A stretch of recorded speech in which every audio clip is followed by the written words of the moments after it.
ഇന്നത്തെ കാലത്ത് നമുക്ക് ചുറ്റുമുള്ള ആരെ നോക്കിയാലും അവർ ദുഃഖിതരായിരിക്കും, വ്യാകുലരും. അവർ വിചാരിക്കുന്നത് പ്രപഞ്ചത്തിൽ ഏറ്റവും അധികം ദുഃഖം അവർക്കാണെന്ന്, ഏറ്റവും കൂടുതൽ പ്രശ്നങ്ങളുള്ളതും അവരുടെ ജീവിതത്തിലാണെന്ന്. പ്രപഞ്ചത്തിൽ അങ്ങനെ ആരും തന്നെയില്ല ജീവിതത്തിൽ പ്രശ്നങ്ങളെ ഇല്ലാത്തവരായിട്ട്. പിന്നെ പ്രപഞ്ചത്തിൽ അങ്ങനെ ഒരു പ്രശ്നവുമില്ല മനുഷ്യന്റെ പക്കൽ പരിഹാരമില്ലാത്തതായി. പക്ഷേ അതിനുള്ള പ്രതിവിധി കണ്ടെത്തുവാൻ സ്വന്തം മനഃശക്തിയെ സ്വരൂപിച്ച് ജീവിതത്തിൽ മുന്നേറേണ്ടി വരുന്നതാണ്. സാഹസികതയിലൂടെ മുൻപോട്ട് പോകണം. എന്നാൽ ചിലർ എന്താണ് ചെയ്യുന്നത്? സ്വന്തം തലയിൽ കൈവച്ച് ഏതെങ്കിലും ഒരു കോണിൽ ചെന്നിരുന്ന് നിരാശരായി സ്വന്തം വിധിയെ പഴിക്കുകയാണ്.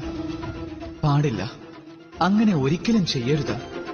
കർമ്മം ചെയ്താലും മുൻപോട്ട് പോകൂ, സാഹസികത കാണിക്കൂ. പിന്നെ പ്രധാനപ്പെട്ട ഒരു കാര്യം, എപ്പോഴും ക്ഷമയോടെ ഇരിക്കൂ. കാരണം നിങ്ങളുടെ ലക്ഷ്യം എത്രമാത്രം കഠിനമാണെങ്കിലും ലക്ഷ്യത്തിലെത്തുവാനുള്ള ആ മാർഗം നിങ്ങളുടെ പാദങ്ങൾക്കടിയിൽ തന്നെയാണുള്ളത്. രാധേ രാധേ.